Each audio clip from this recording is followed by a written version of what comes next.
what I want to say is, through growing up, what I've discovered is that this world is a very vast, very wonderful and beautiful one, and there are so many things to discover, but the most important journey I think all of us will go through is the journey in ourselves, to find our truth, to find who we are and what makes us happy.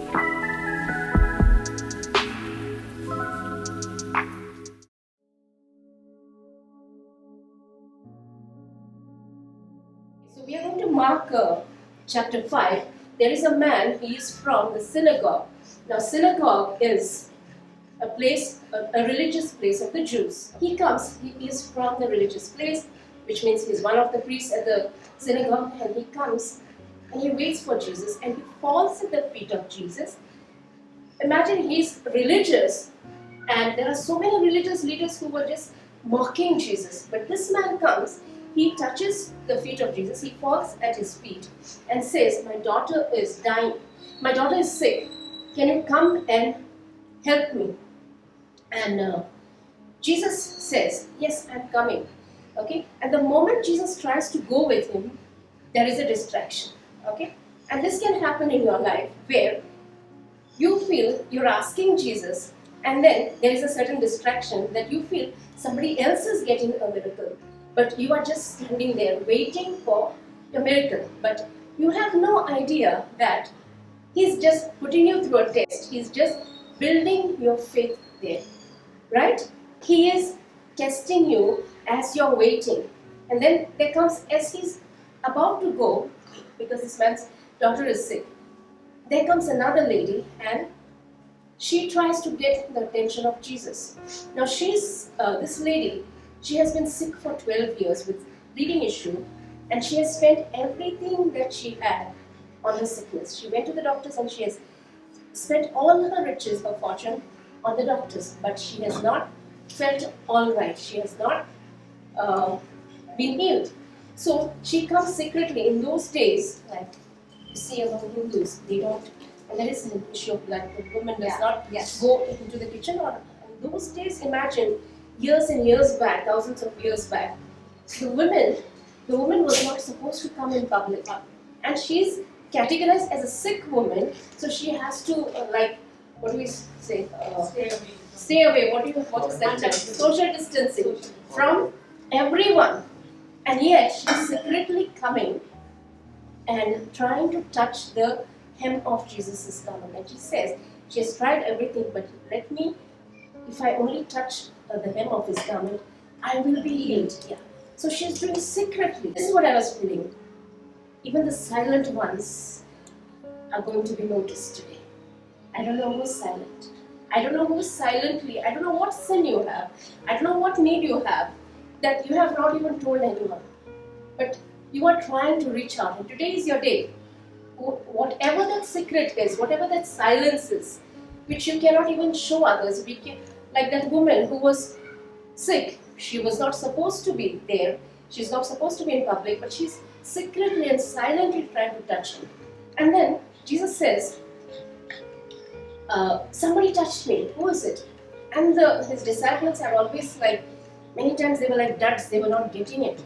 And his disciples say, there is such a big crowd. They are pressing against you, and you're saying, "Who touched me?" There are so many people touching you.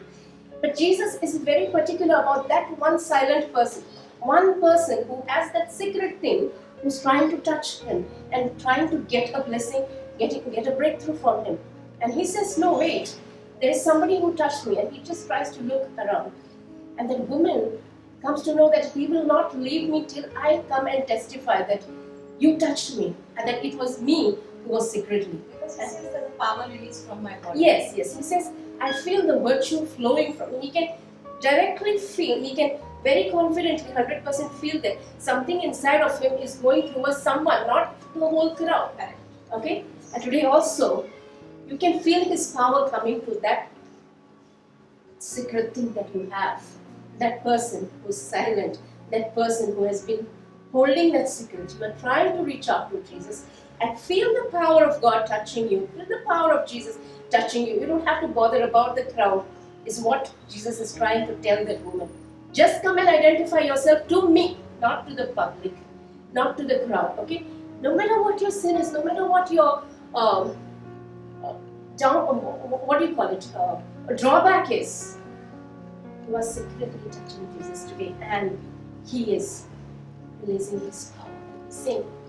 No matter how many people are there in the crowd, it is just you and me. Right now in this room also, it is just you and Him. And just feel that He wants to touch you and He wants to deliver you. 12 years this woman was waiting, but there was nothing happening. She took help from every expert, but she was not getting any help.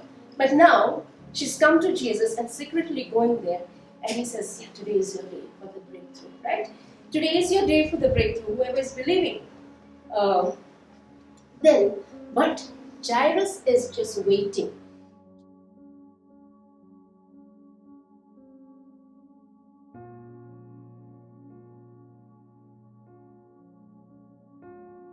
Now his daughter is sick and she's almost dying, and he was the one who first told him, come with me. Jairus is just waiting, and Jesus is healing this woman. Now this woman, she has been going through the same problem for 12 years, and Jairus must be thinking, this woman can wait. Mine is more of an emergency. But do you think God does not care about your urgency? It just feels like He doesn't care in this issue. But He is mindful of you. And then there are people who come and tell Jairus, your daughter is dead, the one who was sick is dead. Don't trouble the master. Don't trouble the teacher. And Jesus looks at them and just ignores them as if they are nothing. Because what are they trying to do? Right. Put His name down.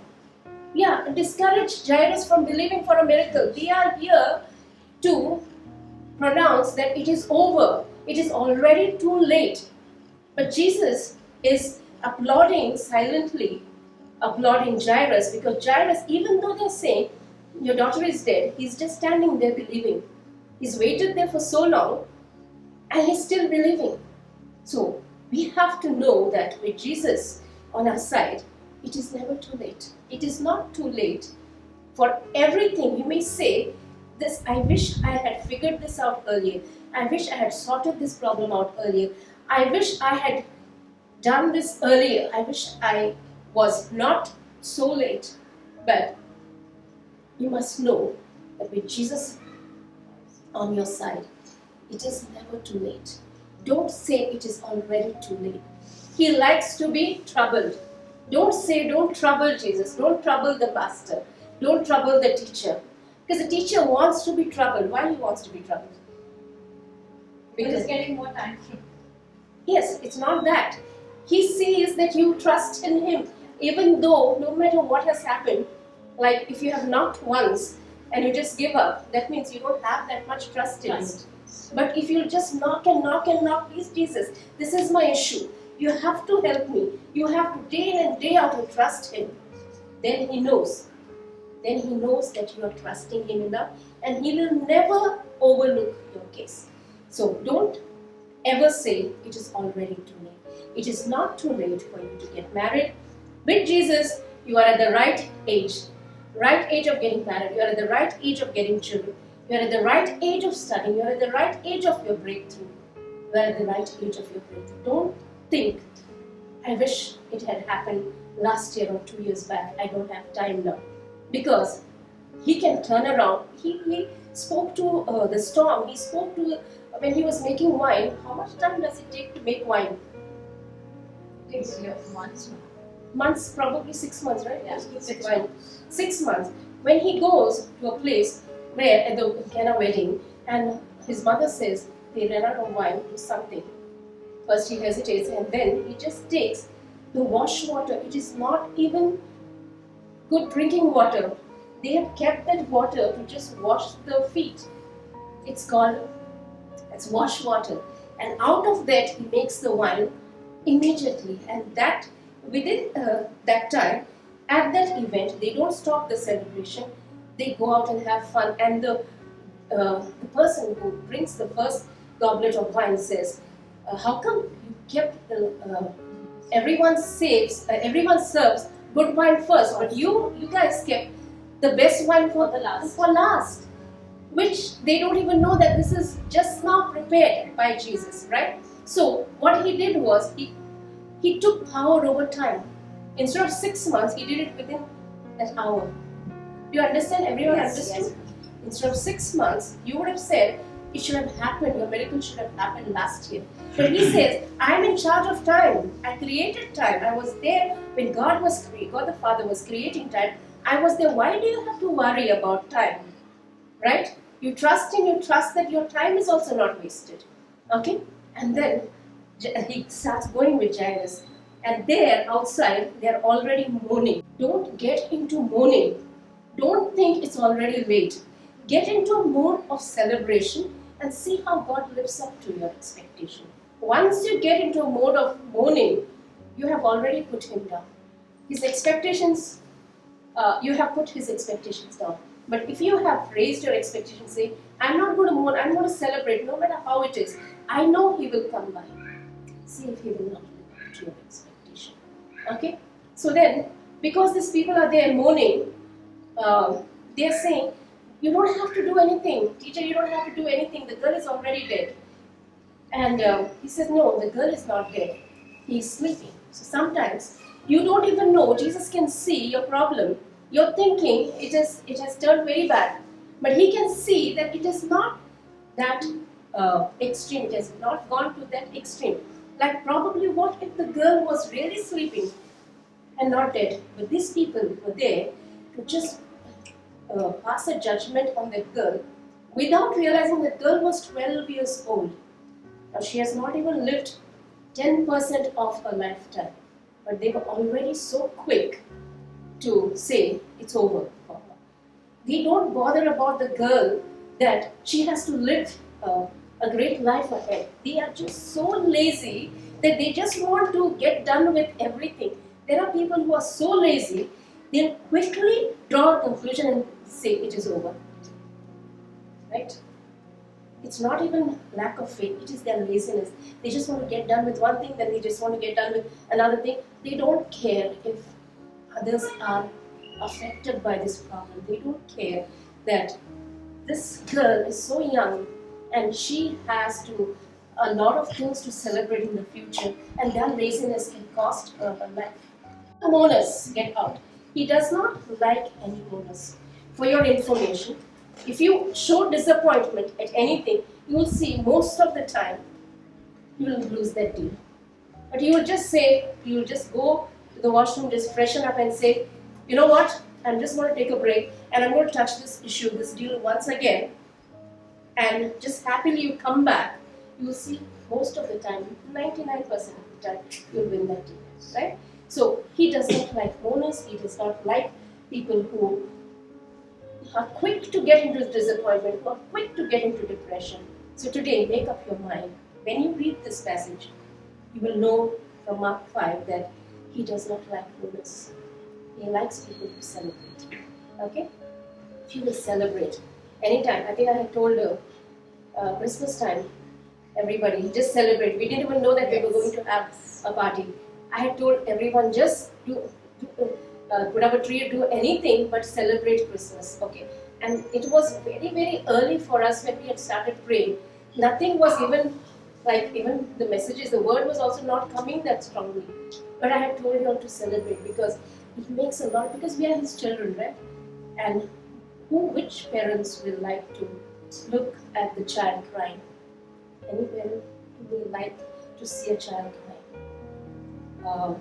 So how much more God, when you are disappointed and crying, he does not like it, but you just make up your mind, I know you will help me, and I will just rejoice that your work will be done, your miracle will come through. And today I want to ask you a question. Where do you want to be? You want to be among the mourners where they say, do not trouble the teacher? Or you want to be like Jairus, you're just waiting. You don't even know whether he's going to come and he's going to do a miracle, but you're just waiting. And that wait of yours will be honored by him. If you will say, it is not too late. With Jesus, he has overcome time and he's in charge of time. I'm not too late. and I will trouble the teacher.